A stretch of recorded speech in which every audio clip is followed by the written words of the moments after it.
Student, निर्भय गुणवन YouTube channel में आपका बहुत बहुत स्वागत करता हूं। डियर स्टूडेंट, आज बात करेंगे हम लोग BCCLE मैकेनिक्स। इसमें टॉपिक स्टार्ट किए हैं वर्क एनर्जी पावर। ठीक है, वर्क एनर्जी पावर स्टार्ट किए हैं। इसमें ऑलरेडी हम लोग का इंट्रोडक्शन क्लास एक क्लास हो चुका था। ये जो है आपका ये आज का क्लास जो है सेकेंड क्लास है। ठीक है, तो इसको अगर पिछले क्लास नहीं देखे, इंट्रोडक्शन क्लास नहीं देखे, तो उसको जाके देखिए पहले, तभी ये वीडियो समझ में आएगा, अन्यथा आपको समझने में दिक्कत हो सकता है। ठीक है, तो चलिए हमें स्टार्ट करते हैं। इसमें आज देखेंगे बहुत सारा न्यूमेरिकल करेंगे, क्योंकि आपको बताए थे कि BCCLE एग्जाम में ज़्यादा न्यूमेरिकल ही आता है, थ्योरी कम आता है। ठीक है, तो ज़्यादा से ज़्यादा आप लोग न्यूमेरिकल प्रैक्टिस कीजिए। तो हम भी यहाँ पे, मेरा प्रयास भी यही रहता है कि थ्योरी कम से कम पढ़ाएं, न्यूमेरिकल ज़्यादा से ज़्यादा कराएं।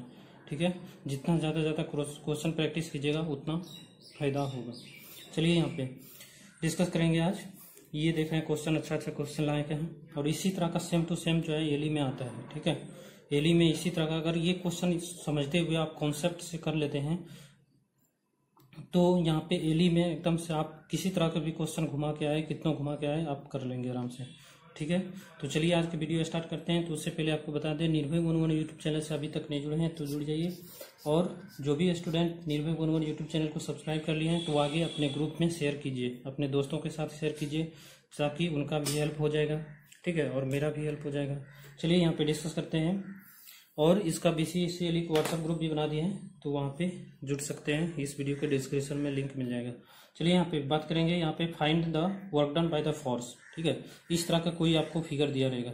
ठीक है, एली एग्जाम में इसी तरह से करता है, फिगर कुछ दे देगा और उसमें फोर्स लगा देगा, बोलेगा कि वर्क डन बताओ, इस फोर्स के द्वारा वर्क डन कितना होगा।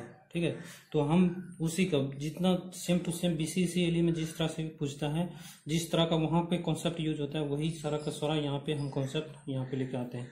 ठीक है, तो यहाँ से देखिए, यहाँ पे ये देख रहे हैं कि हेमिस्फीयर जैसा है। ठीक है, हेमिस्फीयर है, ये कर्व सरफेस देख रहे हैं।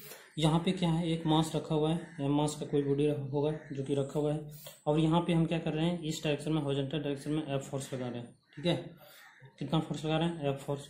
तो आपसे क्या पूछा है कि फाइंड कीजिए work done by the force, मतलब इस फोर्स के द्वारा कितना वर्क डन होगा, ये फाइंड करके बताइए।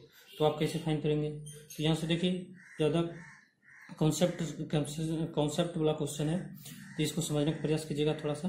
यहाँ से देखिए, यहाँ से ये जो यहाँ से यहाँ तक है, ये क्या है, रेडियस है। ठीक है, जो कि कैपिटल R से लिखे हैं हम लोग, और यहाँ पे F फोर्स लगा रहे हैं, तो इसके द्वारा वर्क डन निकालना है। तो वर्क डन निकालना है, तो इस फोर्स को अगर लगाएंगे इधर, ठीक है, तो इसका कंपोनेंट इधर भी आएगा, जिस कारण से यहाँ पे डिस्प्लेसमेंट होगा। अगर इस तरह से फोर्स लगेगा तो क्या होगा, बॉडी इस सरफेस के अलॉन्ग डिस्प्लेस करेगा, यहाँ से खिसकते यहाँ से जाएगा यहाँ तक। ठीक है, मान लेते हैं कि यहाँ तक बॉडी पहुँच गया। ठीक है, यहाँ पे ऐसे था, हम फोर्स लगाए, बस बॉडी यहाँ पे सरक के चल गया। ठीक है, स्लाइडिंग करते हुए यहाँ पे आ गया। अब यहाँ से देख रहे हैं कि यहाँ से यहाँ तक कुछ डिस्टेंस ऊपर जो है कवर कर लिया है, और यहाँ तक आ गया है। तो यहाँ से यहाँ तक जाने में कितना वर्क डन हुआ, ये फाइंड करके बताना है कि कितना वर्क डन होगा। ठीक है, तो अभी भी फोर्स जो है इस डायरेक्शन में ही लगेगा, तो यहाँ से यहाँ तक सरकेगा, और यहाँ से F फोर्स लग रहा है। ठीक है, और यहाँ पे मान लेते हैं कि कुछ डिस्प्लेसमेंट यहाँ पे कवर किया, जो कि S डिस्टेंस मान लेते हैं। ठीक है, और यहाँ पे मानते हैं कि यहाँ पे जो बॉडी यहाँ से यहाँ तक गया, यहाँ जो एंगल फॉर्म हुआ यहाँ पे, वो कितना एंगल फॉर्म हुआ, थीटा एंगल फॉर्म हुआ। ठीक है, मान लेते हैं कि थीटा एंगल फॉर्म हुआ। आपके क्वेश्चन में वहाँ आएगा एली में, तो यहाँ पे दिया रहेगा कि फोर्स इस तरह का फोर्स लग रहा है। वहाँ पे अगर यही फिर देगा तो वहाँ पे सारा एंगल दिया रहेगा। ठीक है, एंगल दिया रहेगा, फोर्स दिया रहेगा, तो आपको बताना रहेगा कि वर्क डन कितना होगा, बस।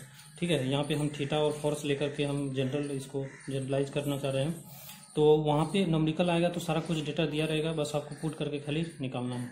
ठीक है, तो यहाँ से देखिए, ये फोर्स तो अभी इसी डायरेक्शन में लगेगा, तो यहाँ से यहाँ तक डिस्प्लेस करेगा, तो यहाँ से कुछ एंगल बनाएगा इस तरह से घूम के। ठीक है, तो ये एंगल बनाएगा कितना, थीटा एंगल बनाया, और यहाँ से यहाँ तक देख रहे हैं कि R डिस्टेंस है, तो ये पूरा देख रहे हैं कर्व ही है, तो ये भी डिस्टेंस क्या होगा, यहाँ से यहाँ तक का डिस्टेंस R ही होगा। मेरा थोड़ा सा छोटा लग रहा है, लेकिन आप लोग थोड़ा सा अच्छे से बनाइएगा, तो ये डिस्टेंस भी R ही होगा, ये R है, ये भी R है। ठीक है, तो यहाँ से क्या होगा, अब चूंकि फोर्स इस डायरेक्शन में लग रहा है, तो हम पिछले क्लास में ऑलरेडी हम लोग डिस्कस कर चुके थे क्या चीज़, कि W बराबर क्या होता है, F cos थीटा। ठीक है।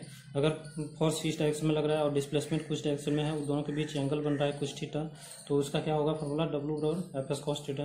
ठीक है, तो आप इसको इस तरह से भी डिफाइन कर सकते हैं। हम लोग पिछले क्लास में डिस्कस कर चुके थे यहाँ पे कि अगर कोई फोर्स इस डायरेक्शन में लग रहा है, मान लेते हैं कि आप फोर्स लग रहा है इस डायरेक्शन में, अगर डिस्प्लेसमेंट बाय संयोग समझिए कि अगर डिस्प्लेसमेंट आपका इधर हो रहा है, ठीक है, और ये एंगल बन रहा है कितना थीटा, तो आप इसका वर्क डन अगर फाइंड करना चाहें तो आप डिस्प्लेसमेंट को एफ के डायरेक्शन में इसका कंपोनेंट ले लेंगे तो वहाँ से वर्क डन निकल जाएगा। ठीक है, बहुत इंपॉर्टेंट कॉन्सेप्ट बता रहे हैं यहाँ पे, वर्क डन पूरा इसी पे चलेगा। ठीक है, वर्क डन इस तरह का कॉन्सेप्ट समझ गए तो वर्क डन तुरंत फाइंड कर लेंगे। क्या कर सकते हैं, दोनों तरीका से कर सकते हैं, या तो फोर्स को इस डायरेक्शन में ले लीजिए या इसका कंपोनेंट इस डायरेक्शन में ले लीजिए, तो दोनों बात एक ही आएगा। ठीक है, तो अगर आप चाहें तो अगर फोर्स इस डायरेक्शन में लग रहा है तो डिस्प्लेसमेंट का कंपोनेंट इस डायरेक्शन में ले लेंगे तो क्या हो जाएगा, यहाँ से S cos थीटा हो जाएगा। ठीक है, आपको कंपोनेंट तोड़ने के लिए बताए थे फ्रिक्शन में, फ्रिक्शन ऑलरेडी खत्म हो चुका है हम लोग का, तो यहाँ से क्या होगा S cos थीटा, तो यहाँ पे वही हो जाएगा वर्क डन। तो कितना हो जाएगा S cos theta into F, तो वहीं पे लिखे हैं W/S cos theta into F.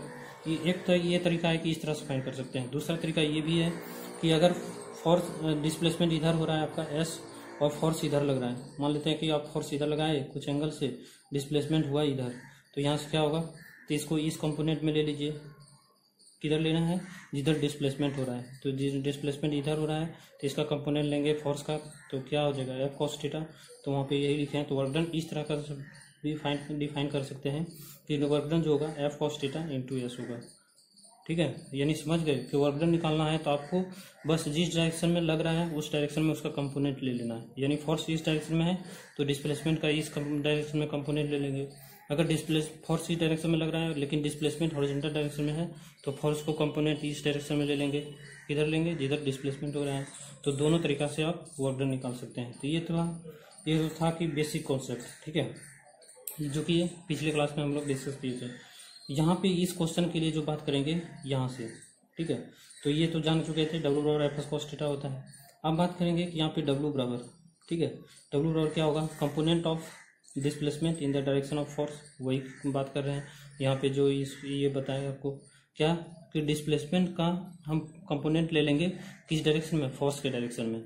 ठीक है, तो यहाँ पे देखिए अगर ये थीटा है, आप यहाँ से खुद से सोचिए, अगर यहाँ से यहाँ तक कितना है R है और ये कितना है थीटा है, तो इसका कंपोनेंट ये वाला डिस्टेंस कितना होगा आप फाइंड कर सकते हैं। तो यहाँ से किधर होगा R sin थीटा होगा। ठीक है, कितना होगा R sin थीटा। आप ऐसे नहीं चाहते हैं तो ऐसे निकाल दीजिए, थीटा लगा दीजिए। साइन थीटा बराबर क्या होता है, लंब बटे कर्ण होता है। तो साइन थीटा बराबर लंब कितना है, यहाँ से यहाँ तक का डिस्टेंस मान लेते हैं कुछ डिस्टेंस होगा ये, ठीक है, ये डिस्टेंस देख रहे हैं यहाँ तक ये डिस्टेंस, तो यहाँ पे मान लेते हैं x डिस्टेंस है, बटे लंब बटे कर्ण होता है। ठीक है, यानी परपेंडिकुलर बटे हाइपोटेनस कौन है, R है, तो यहाँ से R हो जाएगा। ठीक है, तो यहाँ से क्या हो जाएगा, x बराबर बताइए R इंटू साइन थीटा हो जाएगा। x बराबर कितना हो जाएगा, R इंटू साइन थीटा, यानी ये डिस्टेंस आपको निकल गया। ठीक है, तो यही डिस्टेंस से हमको मतलब ही है। ठीक है, फोर्स इस डायरेक्शन में लग रहा है तो इसी डायरेक्शन में हमको डिस्प्लेसमेंट भी चाहिए, तो डिस्प्लेसमेंट ऑलरेडी हम लोग निकाल चुके हैं, इस डायरेक्शन में यहाँ से यहाँ तक डिस्प्लेस हुआ है और फोर्स भी इस डायरेक्शन में लग रहा है, तो यहाँ से क्या हो जाएगा वर्क डन, बस दोनों को मल्टीप्लाई कर दीजिए, हो गया वर्क डन। ठीक है, तो वर्क डन यहाँ पे वही किए हैं कि component of displacement in the direction of force, मतलब फोर्स के डायरेक्शन में हम डिस्प्लेसमेंट हॉरिजॉन्टल डायरेक्शन में। ठीक है, एक तो डिस्प्लेसमेंट यहाँ से यहाँ तक है, ये डिस्प्लेसमेंट नहीं, हम वैसा डिस्प्लेसमेंट लेंगे जो कि फोर्स के डायरेक्शन में होना चाहिए। तो फोर्स का डायरेक्शन में देख रहे हैं कि फोर्स इस हॉरिजॉन्टल डायरेक्शन में लग रहा है, तो हॉरिजॉन्टल डायरेक्शन में डिस्प्लेसमेंट जो हुआ है यहाँ से यहाँ तक हुआ है, ये देख रहे हैं, ये जो डिस्प्लेसमेंट है यहाँ से यहाँ तक, तो इसको ये डिस्टेंस फाइंड कर लेंगे और इसको मल्टीप्लाई कर देंगे तो यहाँ से निकल जाएगा।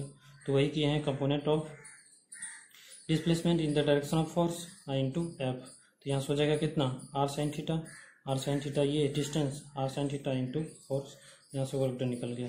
ठीक है, तो ये सब बहुत बेसिक कॉन्सेप्ट था, इसको समझना बहुत ज़रूरी है, तभी आपको आगे समझ में आएगा। ठीक है, अगर आपसे पूछते कि ये डिस्टेंस बताइए यहाँ से यहाँ तक का डिस्टेंस क्या हो जाता है, इसका कंपोनेंट इधर ले लेते हैं R cos थीटा, बहुत ईजी है ये। चलिए अब बात करते हैं इस क्वेश्चन पे चर्चा करेंगे। देखिए क्वेश्चन बहुत इंपॉर्टेंट है, इस तरह का क्वेश्चन फ्रिक्शन में हम लोग कर चुके थे, पुल लीवरा ठीक है, पुल्ली लगा के और ये 2 मास लगा के, ये सब 2 मास 3 मास 4 मास इस तरह से लगा के हम लोग डिस्कस कर चुके थे बहुत डीप में। ठीक है, तो इसी को हमको क्या फाइंड करना है, कह रहा है find the work done by the gravitational force. ठीक है, वर्क डन फाइंड करना है किसके द्वारा। यहाँ पे जरूर आपको ध्यान देना है क्या चीज, कि किस फोर्स के द्वारा वर्क डन पूछ रहा है, ये इंपॉर्टेंट बहुत जरूरी है। ठीक है, तो यहाँ पे कुछ पूछ रहा है कि ग्रेविटेशनल फोर्स के द्वारा वर्क डन कितना लगेगा ऑन ईच मास, मतलब हर एक मास पे, दोनों मास है यहाँ पे देखा दिया हुआ है, मतलब दोनों मास पे ग्रेविटेशनल के द्वारा जो फोर्स लगेगा वो कितना होगा work done. And tension force on each mass when 2 kg moves down by 3 metre. ठीक है, जबकि 2 kg जो है, 2 kg का जो मास है, यहाँ पे मान लीजिए इसको 2 kg, ये 1 kg होगा। ठीक है, 2 kg का मास 3 मीटर नीचे मूव करता है, तो वर्क डन कितना होगा ये बताना है।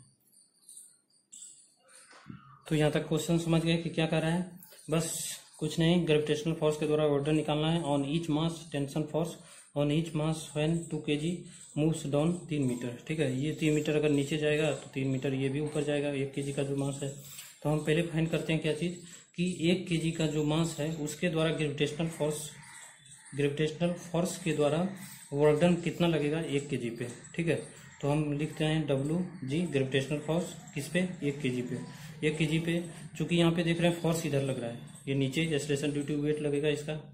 ठीक है, वेट लगेगा नीचे, तो कितना लगेगा, 1 kg का मास है तो 1 × g। ठीक है, मास इंटू जी, डब्ल्यू डॉट क्या होता है m × g, तो मास कितना है 1 × g, तो 1 × g हो गया। और इधर देख रहे हैं यहाँ पे कि फोर्स इधर लग रहा है, डिस्प्लेसमेंट किधर हो रहा है, इसका अपोजिट डायरेक्शन में हो रहा है डिस्प्लेसमेंट। यहाँ कुछ था बॉडी, अब यहाँ से सरक के हो सकता है यहाँ जा गया होगा, जो कि कितना डिस्टेंस कवर किया 3 मीटर। ठीक है, तो 3 मीटर कवर किया, यानी समझ रहे हैं कि फोर्स इधर नीचे लग रहा है और डिस्प्लेसमेंट इसके जस्ट अपोजिट में हो रहा है। तो आपको कल चर्चा किए थे क्या, कि अगर अपोजिट में होगा तो क्या करेंगे, -fs होगा, जो कि कितना होगा, थीटा 180 डिग्री होगा, cos 180 कितना होता है -1, तो यहाँ से हो जाएगा -f × s हो जाएगा। तो माइनस लगा देंगे, और f का मान, फोर्स का मान कितना है 1 × g इंटू डिस्प्लेसमेंट कितना हुआ है 3 मीटर, तो 3 मीटर, तो यहाँ से कितना हो जाएगा, g का मान रख लीजिए यहाँ पे 10। ठीक है, g का मान ले लीजिए 10, तो यहाँ से हो जाएगा 10 × 30, तो माइनस में आ जाएगा कितना, माइनस में 30 जूल। ठीक है, माइनस में क्यों आया, क्योंकि यहाँ पे फोर्स नीचे लग रहा है और डिस्प्लेसमेंट इसका अपोजिट डायरेक्शन में है, इस कारण से नेगेटिव आया है। ठीक है, अब हम निकालते हैं कि वर्क डन ग्रेविटेशनल फोर्स के द्वारा किस पे, 2 kg पे वर्क डन कितना होगा, ये फाइंड करेंगे। तो कैसे फाइंड करेंगे, इसका देख रहे हैं कि यहाँ पे फोर्स किस पे लग रहा है, नीचे की ओर लग रहा है, किस पे 2 kg पे, 2 kg पे 2 × g नीचे की ओर लग रहा है, और डिस्प्लेसमेंट किधर है, नीचे की ओर ही है। ठीक है, यानी डिस्प्लेसमेंट भी नीचे है, फोर्स भी नीचे लग रहा है, यानी दोनों सेम हो गया। यहाँ से थीटा कितना बनेगा 0, cos 0 कितना होता है 1, तो यहाँ से क्या हो जाएगा f × s हो जाएगा। ठीक है, समझ रहे हैं यहाँ पे प्लस में क्यों हुआ, तो f × s, तो फोर्स का मान कितना है 2g, तो 2g इंटू डिस्प्लेसमेंट कितना हुआ है 3 मीटर, तो यहाँ से ले लीजिए 2 × g इंटू 3, g का मान रख दीजिए 10, तो 10 × 20, 20 3 कितना 60 जूल हो जाएगा यहाँ से। ठीक है, तो उसके बाद क्या चीज़ फाइंड करना है, यहाँ पे find the work done by the gravitational force.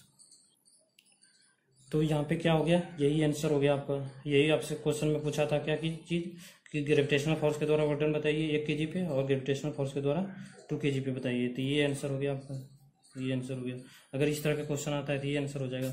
अगर इसी क्वेश्चन में और हम थोड़ा सा चेंज कर दें, ट्विस्ट कर दें, और क्या चीज़ थोड़ा सा हार्ड कर दें, कि आपको अगर पूछ दें कि टेंशन के द्वारा कितना वर्क डन होगा, ये फाइंड करके बताइए। ठीक है, आपको क्या पता है कि वर्क डन जब भी पूछेगा तो किस फोर्स के द्वारा पूछ रहा है, ये जानना बहुत जरूरी है। यहाँ पे पूछा था ग्रेविटेशनल फोर्स के द्वारा, तो ग्रेविटेशनल फोर्स के द्वारा तो ये दोनों आंसर हो गया।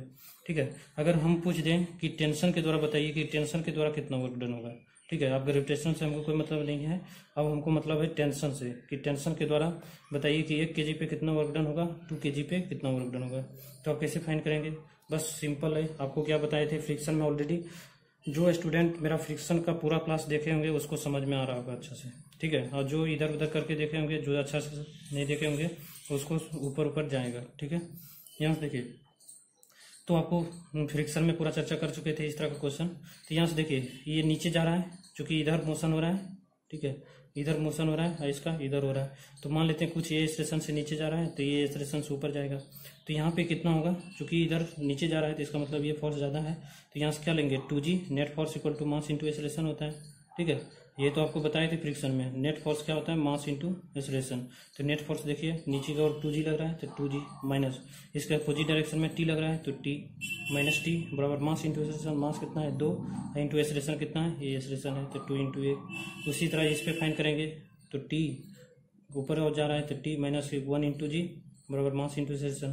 तो यहाँ से आपको क्या निकल जाएगा, एक्सेलरेशन निकल जाएगा क्योंकि इसका एक्सेलरेशन कितना होगा, तो एक्सेलरेशन निकल गया यहाँ से कितना G/3। यहाँ से एक्सेलरेशन निकल गया तो आपको क्या फाइंड करना है, पहले टेंशन फोर्स फाइंड करना है कि टेंशन कितना लग रहा है।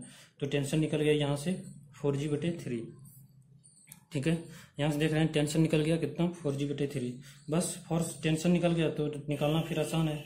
यहाँ से क्या होगा, वर्क डन टेंशन के द्वारा, ठीक है, टेंशन फोर्स के द्वारा वर्क डन 1 kg पे कितना होगा, क्योंकि देख रहे हैं कि यहाँ पे बॉडी 1 kg का ऊपर मूव कर रहा है, टेंशन भी ऊपर लग रहा है, तो इसका मतलब क्या है थीटा 0 है, कॉस 0 कितना होगा 1। तो यहाँ से क्या हो जाएगा Fs, तो यहाँ से F इंटू एस हो गया। यहाँ से देख रहे हैं कि यहाँ पे ग्रेविटेशनल फोर्स के द्वारा 1 kg पे निकाले थे तो माइनस में आया था, यहाँ पे क्या आ रहा है, पॉजिटिव में आ रहा है। क्यों आ रहा है, क्योंकि यहाँ पे टेंशन इस डायरेक्शन में हो रहा है लग रहा है और डिस्प्लेसमेंट भी इस डायरेक्शन में है, इस कारण से F इंटू एस हो जाएगा। तो यहाँ से टेंशन फोर्स कितना है 4G/3, तो 4G/3 इंटू डिस्प्लेसमेंट कितना है 3 मीटर, तो यहाँ से 4G/3 इंटू 3 कट गया, 4 इंटू जी का मान रख दीजिए 10, 10 × 40, तो यहाँ से प्लस में 40 जूल हो गया। ये आंसर हो गया आपका। अगर टेंशन फोर्स हम पूछ दें 2 kg पर कितना लगेगा, ठीक है, टेंशन फोर्स 2 kg पे, तो यहाँ से क्या हो जाएगा, ये माइनस में होगा। क्यों होगा, क्योंकि यहाँ पे देख रहे हैं टेंशन ऊपर लग रहा है, ठीक है, इस 2 kg पे टेंशन ऊपर लग रहा है लेकिन बॉडी किधर मूव कर रहा है, इधर नीचे मूव कर रहा है, यानी इसका क्या होगा, यहाँ पे थीटा 180 बनेगा तो cos 180 -1, तो यहाँ से क्या हो जाएगा माइनस Fs हो जाएगा।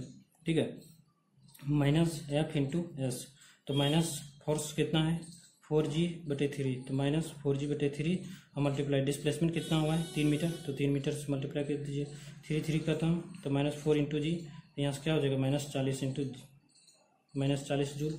ठीक है, -40 जूल यहाँ से आ जाएगा। अगर net work done by the tension force पूछें तो क्या हो जाएगा 0 हो जाएगा। ठीक है, तो इस तरह के केस में, पुल्ली के केस में हमेशा याद रखिएगा कि टेंशन जो होगा एक दूसरे के अपोजिट होता है हमेशा। ठीक है, अगर 2 मास रहेगा इस तरह से लटका हुआ, चाहे वो 5 kg हो 10 kg हो कुछ भी हो, तो यहाँ से वर्क डन जो टेंशन के द्वारा जो वर्क डन होगा एक पॉजिटिव आएगा तो एक निगेटिव आएगा। अगर आपसे नेट फोर्स पूछ लिया जाए, नेट फोर्स तो कितना होगा, ये दोनों को ऐड करना है, ये दोनों को ऐड कीजिएगा क्या हो जाएगा, कट के 0 हो जाएगा, तो यहाँ से नेट फोर्स 0 आ जाएगा। ठीक है, तो ये एक क्वेश्चन था, लेकिन BCCLE के अनुसार ये समझिए कि 4-5 क्वेश्चन का मिक्सअप है। ठीक है, तो इस तरह का क्वेश्चन आपको एडवांस लेवल का क्वेश्चन इस तरह से बता दिए। अगर कॉन्सेप्ट से आप समझ रहे हैं तो आपका निश्चित है कि ELE में अच्छा रैंक आएगा। ठीक है, चलिए, वीडियो अच्छा लगा है तो ज़रूर एक बार लाइक कर दीजिएगा। Take care, bye bye.